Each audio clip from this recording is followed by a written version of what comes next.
Morning વિદ્યાર્થી મિત્રો, આપણે 8મા ચેપ્ટરની અંદર સ્વાધ્યાયના દાખલા ગણ્યા છે. સ્વાધ્યાયમાં કદાચ પહેલો અને બીજો દાખલો આપણો બાકી છે, એ પછી ગણીએ. આપણે વધારાના સ્વાધ્યાયમાં પણ એક દાખલો આપણે ગણેલો છે 8.11, અને હવે દાખલો આપણે ગણીએ છીએ 8.12. પરીક્ષામાં પૂછી શકાય એવો પ્રશ્ન, ભલે વધારાનું સ્વાધ્યાય છે, બરાબર.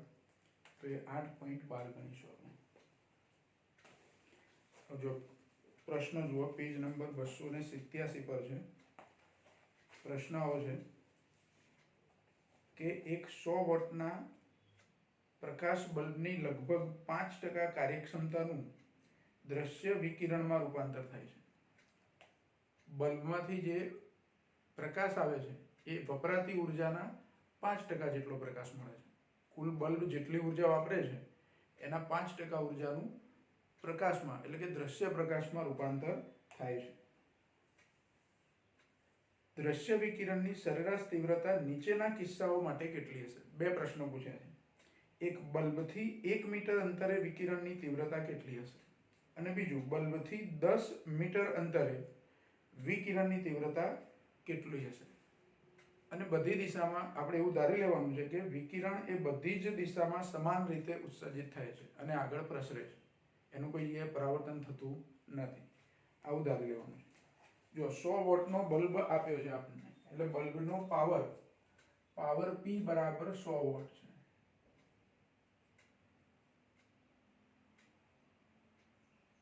વોટનો બલ્બ આપ્યો છે, એની કાર્યક્ષમતા 5% આપી છે. કાર્યક્ષમતા હું ઈટા વડે દર્શાવું, જે 5% છે. એક, R1 બરાબર 1 મીટર અંતરે તીવ્રતા શોધવાની છે, અને બીજું R2 બરાબર 10 મીટર અંતરે તીવ્રતા શોધવાની છે. એટલે કે I1 એ 1 મીટર અંતરે અને I2 એ 10 મીટર અંતરે.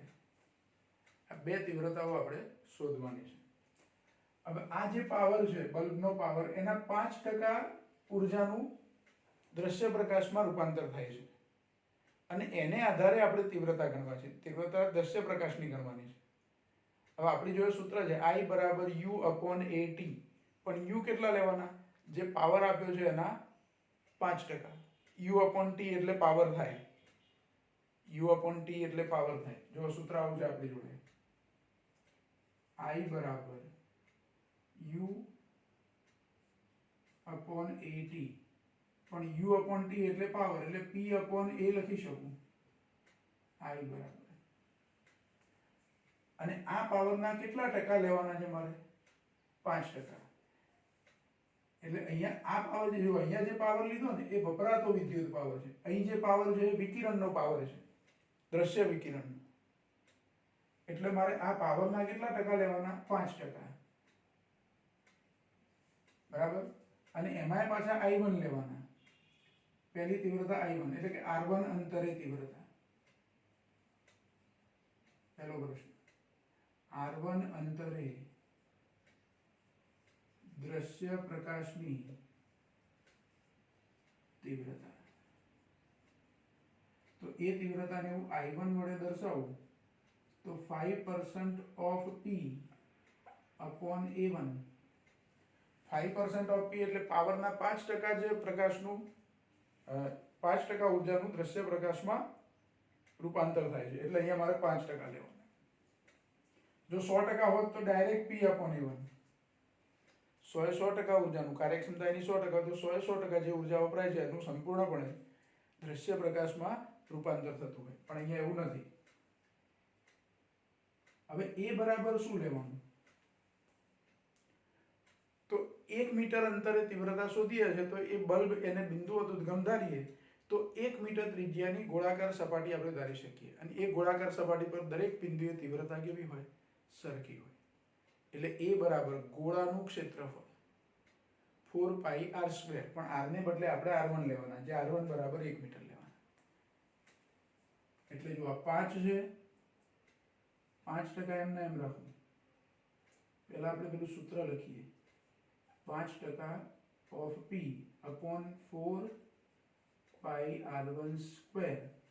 હવે બધી કિંમતો મૂકો. 5% એટલે 5 ભાગ્યા 100, પાવર p એટલે 100, r એટલે 1, પાઈ ની કિંમત પણ મૂકી દેવાની.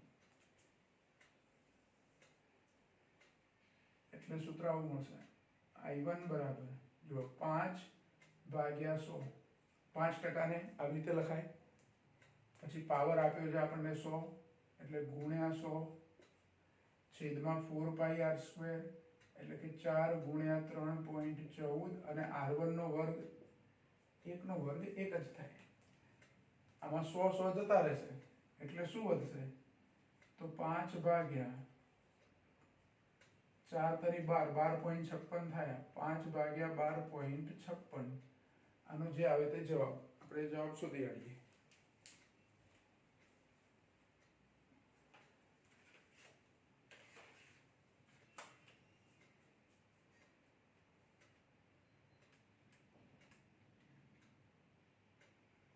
ઝીરો પોઈન્ટ 3, 9 પછી 8 એવું આવે છે એટલે 0.4 લખી શકીએ આપણે. 0.398 આવું આવે છે. 0.398 એટલે આશરે 0.4. તીવ્રતા છે એટલે એનો એકમ આવશે વોટ પર મીટર સ્ક્વેર. તીવ્રતા I મળી આપણને. અને આ I1 મળે એકચ્યુઅલી. શું મળ્યું? I1. કેટલા અંતરે તીવ્રતા મળી આપણને? તો બલ્બથી 1 મીટર દૂર. હવે બીજા પ્રશ્નમાં શું શોધવાનું છે? બલ્બથી કેટલે દૂર? તો 10 મીટર. તો અહીંયા r ની કિંમત આપણે જે 1 મીટર લઈને વર્ગ કર્યો તો એને બદલે 10 લઈને વર્ગ કરવાનો. એટલે 10 નો વર્ગ 100 એટલે છેદમાં 100 બીજા આવશે અહીંયા. આટલો ફરક પડશે. બરાબર? તો એ પણ ગણી કાઢીએ. r2 અંતરે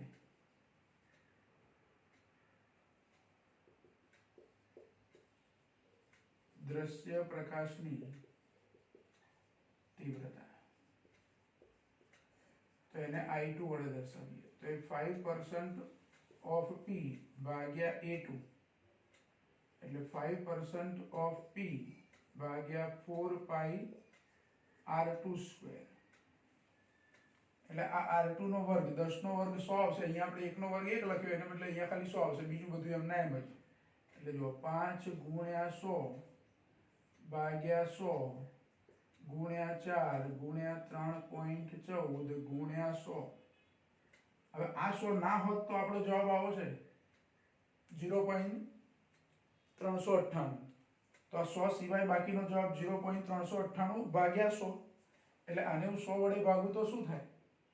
તો 0.00398 આવું થાય. એટલે 0.00398 એટલે આશરે I2 બરાબર 0.004 વોટ પર મીટર સ્ક્વેર. અહીંયા 0.4 હતું, અહીંયા શું આવશે? 0.004 આવશે. એટલે જેમ અંતર વધે એમ તીવ્રતા શું થાય? ઘટે. એવું પણ અહીંયા આપણને દેખાય છે. અંતર વધે તેમ તીવ્રતા શું થાય? ઘટે. બલ્બથી જેમ જેમ પ્રકાશ દૂર જાય એમ પ્રકાશની તીવ્રતા શું થાય? ઘટતી જાય. કેવી રીતે ઘટતી જાય? તો અંતરના વર્ગના વ્યસ્ત પ્રમાણમાં. અહીંયા r2 આવે છે ને, તીવ્રતા I ચલે છે 1/r2 એવું કહેવાય. બીજું બધું આપણે અચળ ગણીએ તો I ચલે છે 1/r2. એટલે તીવ્રતા અંતરના વર્ગના વ્યસ્ત પ્રમાણમાં જેમ જેમ પ્રકાશ આગળ જાય એમ શું થાય છે? ઘટતી જાય છે. પણ બીજી વસ્તુ યાદ રાખો, આવૃત્તિ ના બદલાય. એની તીવ્રતા બદલાય પણ આવૃત્તિ ના બદલાય. પ્રકાશ ગમે એટલે દૂર જાય એની આવૃત્તિ એની જ રહે, તીવ્રતા ઘટતી જાય. આવું આપણે તરંગોની અંદર શીખ્યા છે 11મા ધોરણમાં. 11મા ધોરણમાં તરંગોના ચેપ્ટરમાં આવું શીખ્યા છે કે તરંગ લંબાઈ, આ તીવ્રતા એ અંતર સાથે ઘટતી જાય છે પણ આવૃત્તિ છે અંતર સાથે ઘટતી નથી. કેમ કે આવૃત્તિ એ ઉદ્ગમનો ગુણધર્મ છે. આવૃત્તિ એ કોનો ગુણધર્મ છે? ઉદ્ગમનો. એટલે એક વખત ઉદ્ગમમાંથી જે આવૃત્તિના તરંગો નીકળ્યા એની આવૃત્તિ નહીં બદલાય, એની તરંગ લંબાઈ બદલાતી જશે. માધ્યમ બદલાય તો તરંગ લંબાઈ શું થશે? બદલાશે, પણ આવૃત્તિ નહીં બદલાય. હા, માધ્યમ નહીં બદલાય તો તરંગ લંબાઈ પણ નહીં બદલાય. પણ તીવ્રતા તો શું થશે, અંતર સાથે ઘટે છે. તીવ્રતા અંતર સાથે શું થશે, ઘટશે. એટલે તીવ્રતા અંતરના વર્ગના વ્યસ્ત પ્રમાણમાં ઘટે છે એવું આપણને અહીંથી પણ ખબર પડે. બરાબર. ચલો પહેલા એક દાખલો તમે ગણી લેશો, પછી બીજા દાખલા આપણે ગણીએ.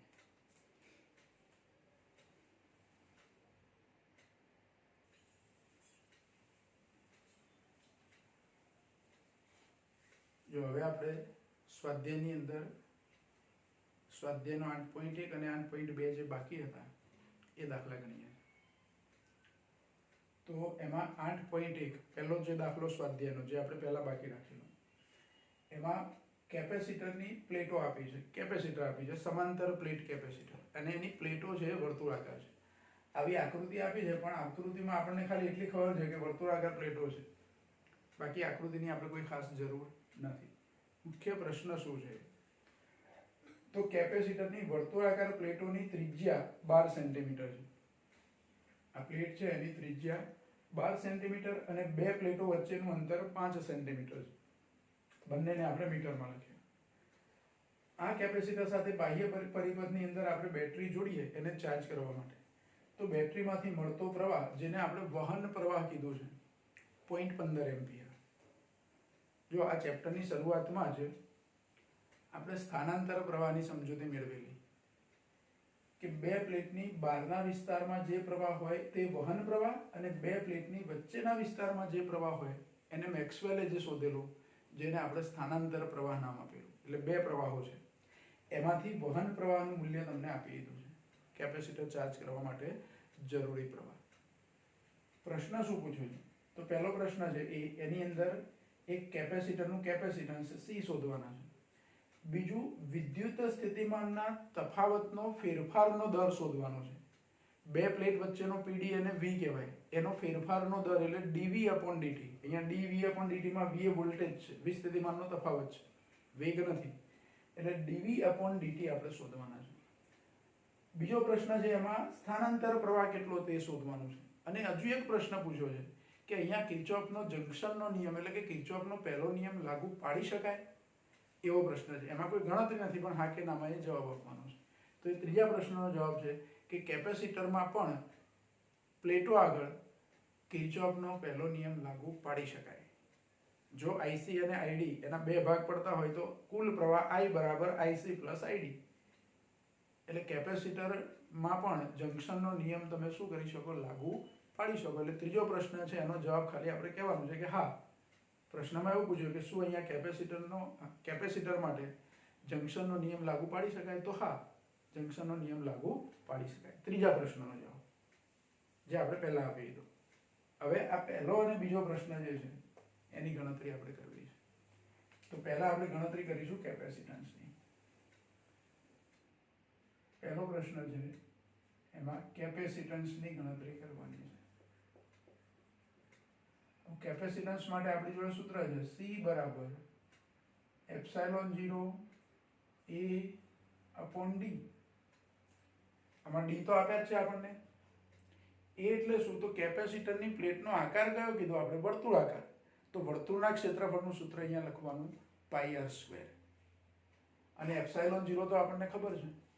જો કેપેસિટરની પ્લેટનો આકાર લંબચોરસ હોત તો A બરાબર શું લખતા, લંબચોરસનું ક્ષેત્રફળ એટલે લંબાઈ ગુણ્યા પહોળાઈ. જેવો આકાર હોય એ પ્રમાણે અહીંયા A નું સૂત્ર લખવાનું. અહીં વર્તુળાકાર છે એટલે આવું થશે.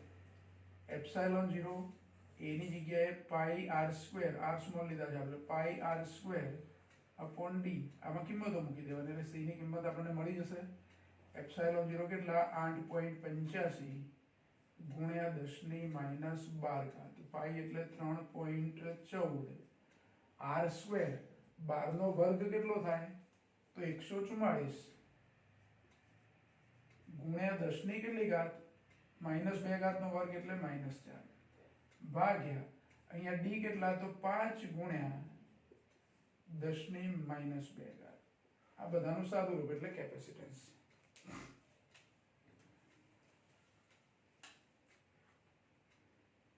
આઠ 8.85 ગુણ્યા 3.14 ગુણ્યા 144 અને ભાગ્યા 5. એટલે 800 જવાબ આવે છે અને ગુણ્યા 10 ની જે ઘાત આવતી હોય તે,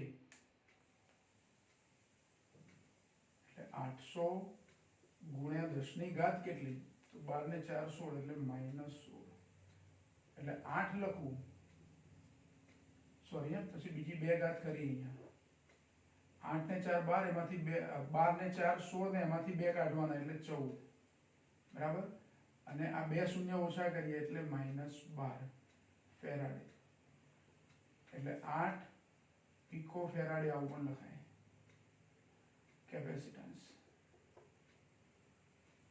એટલે કેપેસિટરનું કેપેસિટન્સ કેટલું છે, 8 પીકો ફેરાડે. જો ઘાતમાં ધ્યાન રાખો, 12 ને 4 16, એમાંથી 2 ઘાત બાદ થઈ જાય એટલે 14 વધે, 2 0 બીજા ઓછા કરે એટલે -12 ઘાત વધી 10 ની, બરાબર, એટલે આ કેપેસિટન્સ મળ્યું.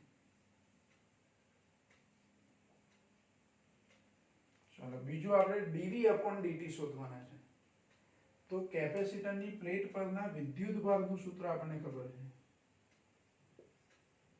કેપેસિટરની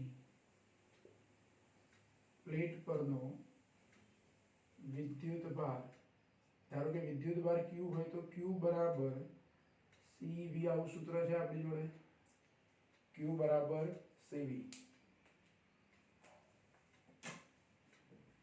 તો Q બરાબર CV માં આનું વિકલન કરીએ સમયની સાપેક્ષે. જો વિદ્યુતભાર બદલાય તો કેપેસિટન્સ ના બદલાય, V બદલાય, PD બદલાય, પણ આપેલા કેપેસિટરનું કેપેસિટન્સ તો A અને D પર આધારિત છે, અને એ કેપેસિટરમાં આપણે A અને D નથી બદલતા. વિદ્યુતભાર બદલીએ તો બે પ્લેટ વચ્ચેનો PD બદલાય, પણ C કેવા રહે, અચળ રહે. તો આનું વિકલન કરતા શું થાય,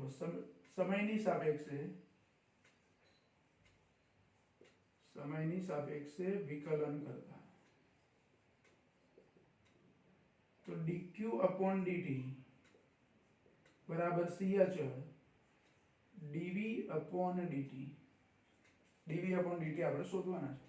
C આપણે શોધી કાઢ્યા છે, અને dQ/dt એટલે વિદ્યુત પ્રવાહ I, અને એમાં કયો પ્રવાહ, IC, વહન પ્રવાહ. dQ/dt થી આપણને કયો પ્રવાહ મળે, વહન પ્રવાહ.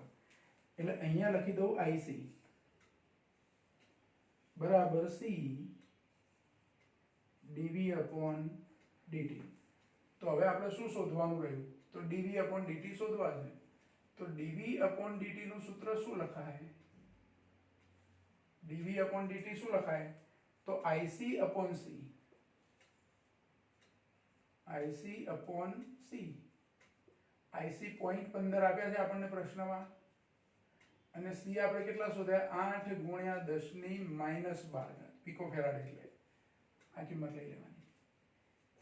તો આનું સાદુરૂપ 0.15 ભાગ્યા 8 કરવાના, એટલે 0.1875 આવું આવે છે, 0.1875, 0.1875 ગુણ્યા 10 ની -12 ઉપર જાય તો 10 ની +12 ઘાત થાય.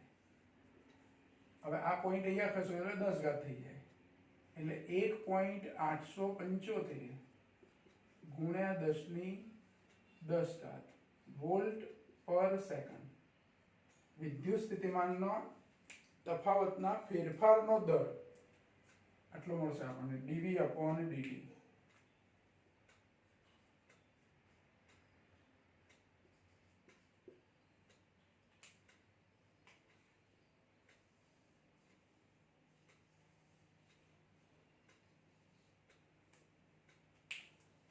ચલો પછીનો પ્રશ્ન છે બી.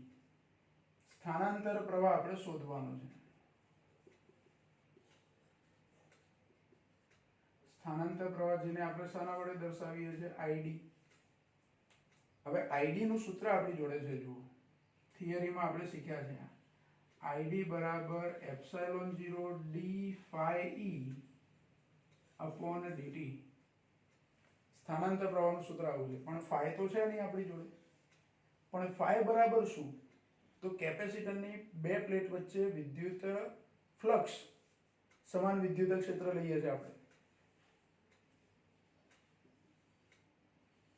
phi e બરાબર E.A આવું લખતા હતા આપણે.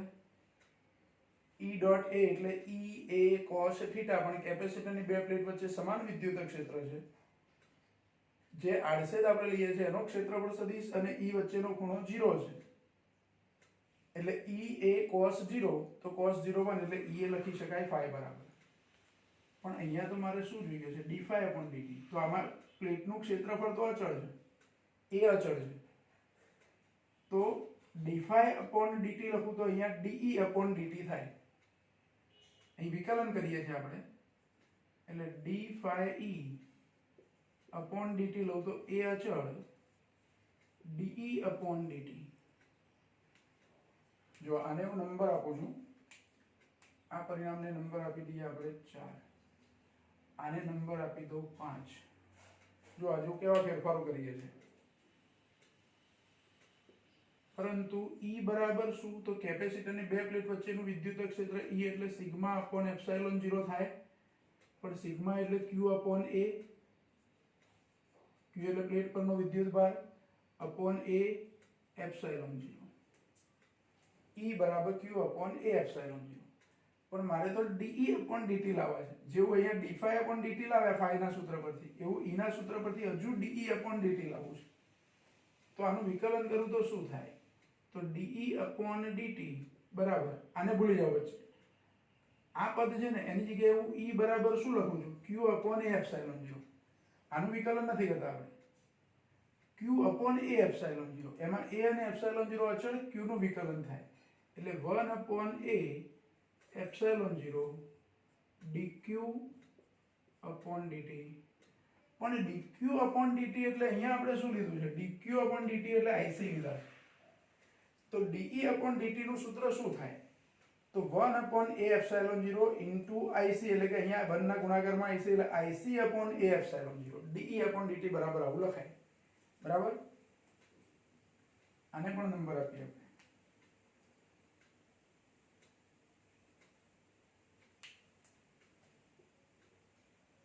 પરંતુ dq અપોન dt બરાબર IC માટે de અપોન dt બરાબર શું થાય? આ જ સૂત્રમાં આની જગ્યાએ IC લખી દઉં. તો de અપોન dt બરાબર IC અપોન એપ્સિલોન 0 A અથવા A એપ્સિલોન 0. હું એપ્સિલોન 0 A લખું કે A એપ્સિલોન 0 લખું, સરખું જ છે. બરાબર? તો જો de અપોન dt બરાબર IC અપોન એપ્સિલોન 0 A થયા. એ કિંમત અહીંયા મૂકી દેવાની એટલે d phi અપોન dt મળે. આ જે પરિણામ છે એને નંબર આપીએ આપણે 7. સમીકરણ 7 ની કિંમત ક્યાં મૂકવાની? 5માં. 5માં મૂકતા તો d phi upon dt, d phi e upon dt નું સૂત્ર મળશે આપણને. આમાં a તો ખરા જ, આ d phi અપોન dt ના સૂત્રમાં એ છે ને de અપોન dt બરાબર આટલી કિંમત લખી દેવાની, 1 અપોન એપ્સિલોન 0 A અથવા કિંમત એટલે IC અપોન લખીએ આપણે. de અપોન dt ની કિંમત અહીંયા જે આ de અપોન dt છે એ અહીંથી લખી દઈએ છે. 7 ની કિંમત 5 માં મૂકીએ ને આપણે એટલે IC અપોન એપ્સિલોન 0 એ એક કટ થઈ જશે. એટલે d phi અપોન dt બરાબર શું વધ્યું? એ એક કટ થયા એટલે IC અપોન એપ્સિલોન 0. એપ્સિલોન 0 આ બાજુ લખી દઉં તો epsilon 0 d phi upon dt બરાબર IC અથવા IC બરાબર epsilon 0 d phi upon dt. આ જે સમીકરણ નંબર છે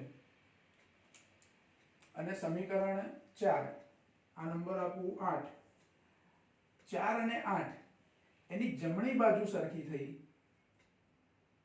તો ડાબી બાજુઓ કેવી હોય? સરખી. એટલે સમીકરણ 4 અને 8 પરથી IC અને ID સરખા થાય. સમીકરણ 4 અને 8 પરથી IC બરાબર ID માટે ID બરાબર 0.15 એમ્પિયર.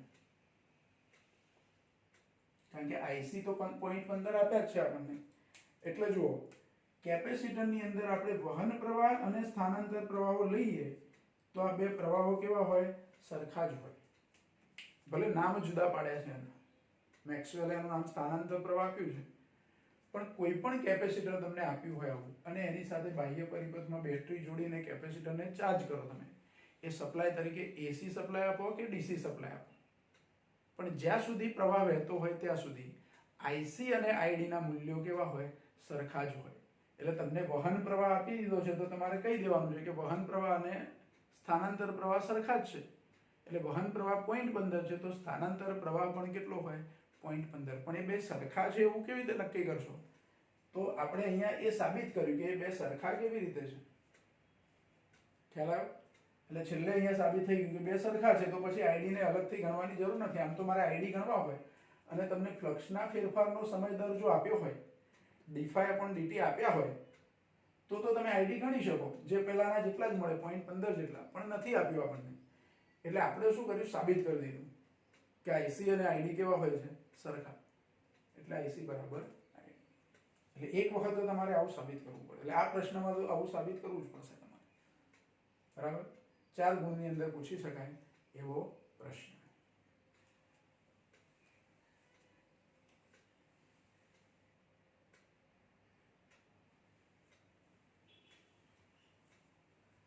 જો હવે સ્વાધ્યાયનો દાખલા નંબર 8.2. બરાબર? તો 8.2 એમાં પણ કેપેસિટરની બે પ્લેટો આપી છે. એ બે પ્લેટોમાં કેપેસિટરની પ્લેટની ત્રિજ્યા 6 સેન્ટીમીટર ત્રિજ્યાની કેપેસિટરની પ્લેટ આપી છે. કેપેસિટરનું કેપેસિટન્સ અહીંયા આપી દીધું છે. આગળના દાખલામાં આપણે કેપેસિટન્સ શોધવાનું હતું, બે પ્લેટો વચ્ચેનું અંતર અને ત્રિજ્યા આપી હતી એના પરથી. અહીં કેપેસિટન્સ આપી દીધું છે. હવે આ પ્લેટોને એસી પ્રાપ્તિ સ્થાન, આ કયું પ્રાપ્તિ સ્થાન છે? એસી પ્રાપ્તિ સ્થાન છે. 230 વોલ્ટના એસી પ્રાપ્તિ સ્થાન સાથે આ કેપેસિટરને જોડ્યું છે. એ પ્રાપ્તિ સ્થાનની કોણીય આવૃત્તિ, આવૃત્તિ નહીં, કોણીય આવૃત્તિ ઓમેગા 300 રેડિયન પર સેકન્ડ આપેલી છે. વોલ્ટેજનું આરએમએસ મૂલ્ય, સપ્લાય જે છે એનું આરએમએસ મૂલ્ય આપ્યું છે અને એની કોણીય આવૃત્તિ આપી છે. પ્રશ્ન શું પૂછ્યો છે? તો વહન પ્રવાહનું આરએમએસ મૂલ્ય. વહન પ્રવાહ ખરો, પણ એનું કયું મૂલ્ય શોધવાનું? આરએમએસ મૂલ્ય. અહીં વોલ્ટેજનું આરએમએસ મૂલ્ય આપ્યું છે તો પ્રવાહનું આરએમએસ મૂલ્ય શોધવાનું. આમ તો આપણે આગળના ચેપ્ટર પ્રમાણે કે IRMS બરાબર VRMS/Z આવું સૂત્ર લેતા હતા LCR શ્રેણી એસી પરિપથ માટે. અહીંયા એકલું કેપેસિટર છે, એકલા કેપેસિટર ધરાવતો પરિપથ છે અને માત્ર કેપેસિટર ધરાવતો પરિપથ હોય તો Z એ કેટલા થાય? તો XC જેટલા થાય. કેપેસિટિવ રિએક્ટન્સ XC બરાબર 1/ωc. તો IRMS એટલે કે વહન પ્રવાહનું આરએમએસ મૂલ્ય, જેને આપણે ICRMS અથવા તો IRMS કહીશું, તો IRMS બરાબર VRMS/Z. Z એટલે XC અને XC એટલે 1/ωc. ઓમેગા આપ્યા છે, C પણ આપ્યા છે. બરાબર? તો એ રીતે આપણે વહન પ્રવાહનું આરએમએસ મૂલ્ય શોધીશું. તો પહેલો પ્રશ્ન કે વહન પ્રવાહનું આરએમએસ મૂલ્ય, એને આવી રીતે લખવું ICRMS. આવી રીતે લખીએ આપણે એને ICRMS. C ની જોડે આરએમએસ ના લખતા, આરએમએસ અલગ જગ્યાએ લખીએ. બરાબર? તો ICRMS કેટલા થાય? તો VRMS upon Z, પણ Z બરાબર તો 1/ωc. એટલે 1/ωc એટલે કે VRMS into ωc. બરાબર? VRMS 230, ઓમેગા 300 અને કેપેસિટન્સ 100 ગુણ્યા 10⁻12 ઘાત એટલે 10⁻10 ઘાત લખાય. આને આવું લખી શકું ને હું 10⁻10 ઘાત ફેરાડે, કારણ કે આ 100 છે અને 10⁻12 ઘાત છે. તો જુઓ, આ 2 0 ને 1 0, 3 0 અહીંથી એટલે 3 ઘાત ઓછી કરી દઉં, -7 ઘાત થાય. 23 ગુણ્યા 3 વધ્યા, 23 તરી 69 એટલે 69 ગુણ્યા 10 કેટલી ઘાત? -7 ઘાત. આટલું આપણને મળે ઓમેગાની કિંમત મૂકી, v ની કિંમત મૂકી, c ની કિંમત મૂકી, ICRMS આટલા એમ્પિયર, બરાબર.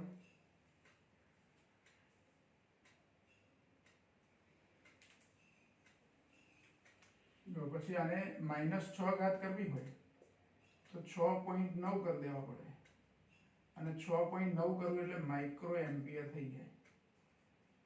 ICRMS 6.9 micro ampere.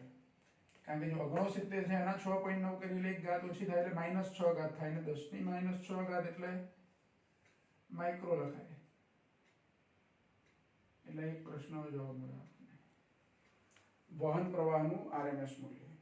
હવે બીજામાં એવું પૂછ્યું કે ID શોધો, તો IC અને ID સમાન હોય. એકચ્યુઅલી એ પ્રશ્ન એવો પૂછ્યો છે આપણને કે શું વહન પ્રવાહ અને સ્થાનાંતર પ્રવાહ સમાન હશે? પ્રશ્ન એવો પૂછ્યો છે અહીંયા. અહીં મેં તો તમને ID શોધવાનું એવું લખ્યું છે, વાસ્તવમાં પૂછ્યું છે એવું કે વહન પ્રવાહ અને સ્થાનાંતર પ્રવાહ સરખા હશે? તો સપ્લાય તરીકે તમે AC સપ્લાય આપો અથવા DC સપ્લાય આપો, ગમે તેવો સપ્લાય આપો કેપેસિટરને, પણ કેપેસિટરમાં વહન પ્રવાહ અને સ્થાનાંતર પ્રવાહ સમાન જ હોય. એટલે અહીંયા આપણે બીજા પ્રશ્નમાં એવું લખીશું કે હા, વહન પ્રવાહ અને સ્થાનાંતર પ્રવાહ સમાન હોય માટે ID બરાબર પણ આટલા જ મળે. એનું એ RMS મૂલ્ય, ID નું કયું મૂલ્ય? RMS મૂલ્ય. તો ID RMS પણ કેટલા મળે? 6.9 માઇક્રો એમ્પિયર. શોધવાના કીધા નથી, ધ્યાન રાખો. પ્રશ્ન તો એવો જ પૂછ્યો છે આપણને કે શું આ બે પ્રવાહો સરખા હોય? તો આપણો જવાબ છે હા. પૂરો થઈ ગયો. હા, તો પહેલો પ્રવાહ શોધ્યો છે એટલે આપણે આ લખ્યું. વાસ્તવમાં આને શોધવાનો નથી, બરાબર. ચલો પછી ત્રીજો પ્રશ્ન.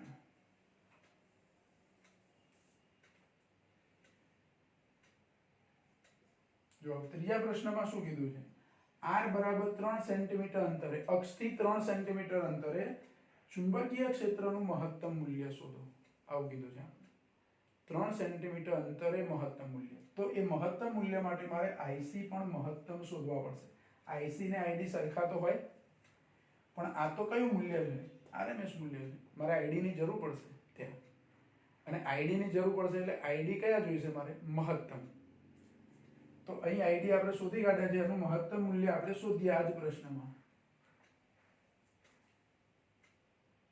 ID નું અથવા ID RMS નું મહત્તમ મૂલ્ય ID મેક્સિમમ બરાબર, એને ID મેક્સિમમ કહીએ અથવા એને I0 વડે દર્શાવીએ. આપણે એક નવો સંકેત આપીએ. ID મેક્સિમમ ને શાના વડે દર્શાવીએ? I0 વડે. હવે મેક્સિમમ અને RMS વચ્ચેનો સંબંધ શું? તો મેક્સિમમ પ્રવાહ શોધવું હોય તો RMS મૂલ્ય મળે એને √2 વડે ગુણવા પડે. એટલે મહત્તમ પ્રવાહ √2 ID RMS √2 ગુણ્યા 6.9 માઇક્રો એમ્પિયર, એટલે જવાબ માઇક્રો એમ્પિયરમાં જ મળશે. તો √2 into 6.9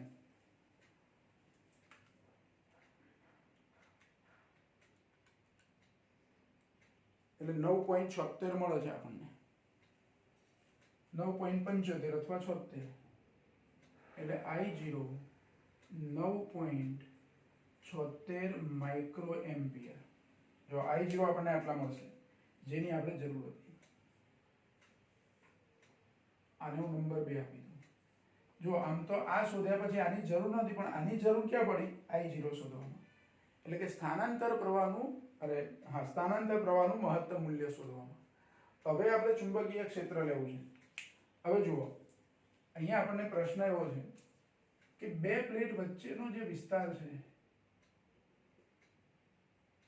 બે પ્લેટની વચ્ચેના વિસ્તારમાં અક્ષથી 3 સેન્ટીમીટર, આ તો 6 સેન્ટીમીટર છે ત્રિજ્યા, પણ મારે 3 સેન્ટીમીટર અંતરે અહીંયા B0 શોધવાના છે. ધારો કે આ P પોઈન્ટ પર આ અંતર કેટલું છે?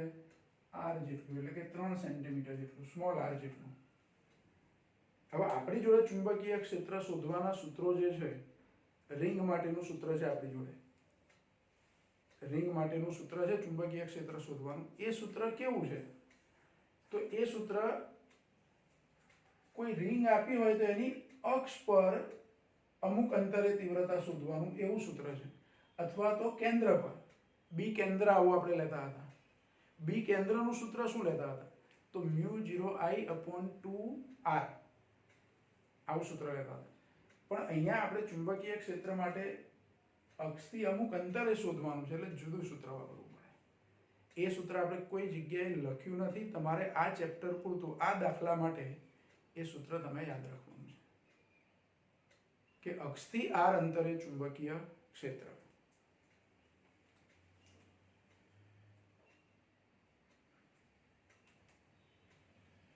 તો જો એ સૂત્ર આપણે જે લખવાનું છે, બે પ્લેટ વચ્ચેના વિસ્તારમાં અક્ષથી r અંતરે ચુંબકીય ક્ષેત્ર B બરાબર μ0 r/2πr² ઇન્ટુ I, અને I ને બદલે અહીંયા આપણે ID લેવાના છે.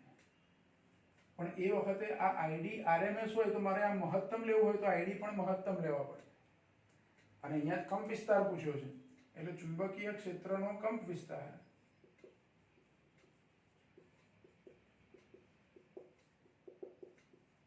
જો B0 વડે દર્શાવું તો μ0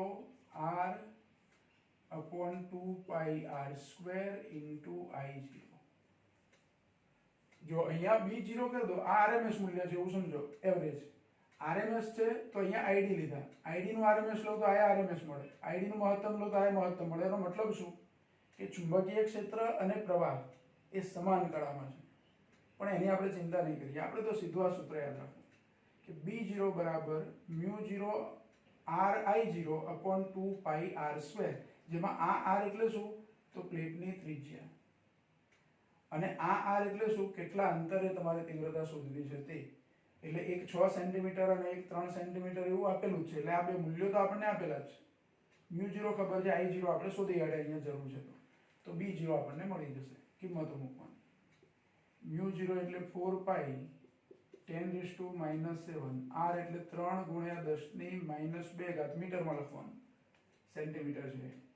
આ માઇક્રો છે અને એમ્પિયરમાં લખવાનું, એટલે 9.76 ભાગ્યા 2π, કેપિટલ R નું મૂલ્ય 6 નો વર્ગ કરવું એટલે 36 × 10⁻² નો વર્ગ એટલે -4.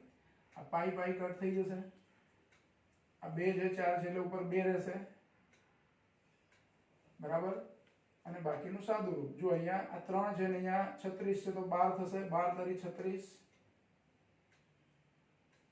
હવે સાદું રૂપ આપવાનું, હજુ છેદુડે 2 અને 12 ના, પણ આપણે ગુણાકાર કરી દઈએ.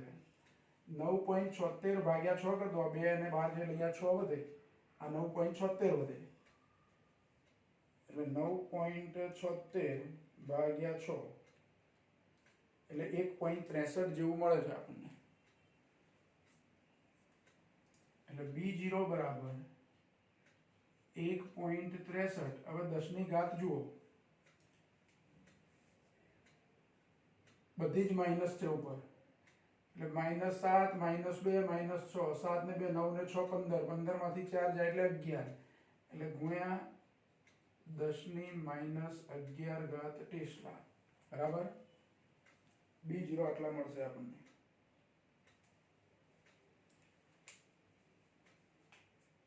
તો ચુંબકીય ક્ષેત્ર મળી ગયું. ત્રીજા પ્રશ્ન, જો આ સૂત્ર આપણે ખાસ યાદ રાખવાનું છે. કોઈ જગ્યાએ આપણે આ સૂત્ર વાપર્યું નથી, એટલે અહીંયા સીધો એનો ઉપયોગ કર્યો છે. તો આ સૂત્ર ખાલી યાદ રાખશો આટલી ગણતરી માટે, એટલે તમને જવાબ મળી જશે. બાકી આ વસ્તુ તો કોઈ નવી નથી. IRMS બરાબર VRMS/Z એ તો આપણને ખબર જ છે. આ બે પ્રવાહો સરખા હોય એટલે આ પ્રવાહ આટલો મળે તો આ પ્રવાહ આટલો મળે, સ્થાનાંતર પ્રવાહ. પણ સ્થાનાંતર પ્રવાહનું આપણે મહત્તમ મૂલ્યની જરૂર છે, કારણ કે આ કંપ વિસ્તાર એટલે ચુંબકીય ક્ષેત્રનું મહત્તમ મૂલ્ય શોધવાનું છે. એટલે જો આપણને એવું કીધું હોત કે ચુંબકીય ક્ષેત્રનું આરએમએસ મૂલ્ય શોધો, તો કારણ કે આ પણ વેરિયેબલ છે, ચલિત છે, એટલે આરએમએસ હોય તો અહીં આરએમએસ લખવાના, તો આઈડી નું આરએમએસ એટલે આ મૂલ્ય લેવાનું. ચુંબકીય ક્ષેત્રનું આરએમએસ મૂલ્ય કીધું હોય તો મહત્તમ શોધવાની જરૂર નથી. અહીં જે આઈડી જે મળે છે આપણને 6.9 માઇક્રોએમ્પિયર, એ જ અહીંયા ઉપયોગ કરવાનો, તો આરએમએસ મૂલ્ય મળે. મહત્તમ મૂલ્યનો ઉપયોગ કર્યો એટલે મહત્તમ મૂલ્ય મળ્યું. બરાબર? એટલે જુઓ, સ્થાનાંતર પ્રવાહને લગતા જે બે પ્રશ્નો હતા કેપેસિટરના, આ ચેપ્ટરની અંદર જ્યારે આપણે સ્થાનાંતર પ્રવાહ શીખ્યા ત્યારે ઉદાહરણનો 8.1 દાખલો હતો, એ પણ એનો દાખલો હતો, સહેજ જુદો હતો, પણ સ્થાનાંતર પ્રવાહને લગતો દાખલો હતો. અને અહીંયા સ્વાધ્યાયની અંદર 8.1 અને 8.2 આ પણ સ્થાનાંતર પ્રવાહને લગતા પ્રશ્નો છે. હવે આ વર્ષ માટે ગવર્મેન્ટે જે ડિક્લેર કર્યું છે કોરોનાને લીધે, તો એમાં સ્થાનાંતર પ્રવાહનો ટોપિક આપણો કેન્સલ કરેલો છે. એટલે આ સ્વાધ્યાયનો 8.1, 8.2, ઉદાહરણનો 8.1 અને સ્થાનાંતર પ્રવાહની થિયરી, આપણે જે મેક્સવેલની ગણતરી પરથી આપણે સ્થાનાંતર પ્રવાહ શીખ્યા તે, એટલું કેન્સલ છે. કઈ પરીક્ષા માટે? માત્ર ગુજરાત બોર્ડની જે પરીક્ષા આવે આપણી ફાઇનલ પરીક્ષા 12મા ધોરણની, એ પરીક્ષા માટે. બાકી JEE અને નીટ માટે તો આવું કેન્સલ હમણાં કશું નક્કી કર્યું નથી. JEE નીટ માટે તો તમારે આ તૈયાર કરવું જ પડશે. બરાબર? એટલે JEE નીટની એક્ઝામ માટે આ તમને કામ લાગશે. તો આજનું લેક્ચર અહીંયા આપણે પૂરું કરીએ છીએ.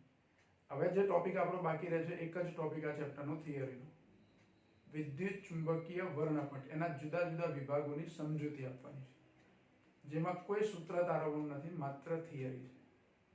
અને એના થોડા પ્રશ્નો, દાખલા પણ છે એના, એકદમ સહેલા, C બરાબર ન્યુ લેમડા પરથી. તો એ અમુક દાખલા છે, એ દાખલા આપણે સોલ્વ કરીશું. એટલે આપણું ચેપ્ટર લગભગ 2 લેક્ચરમાં પૂરું થઈ જશે.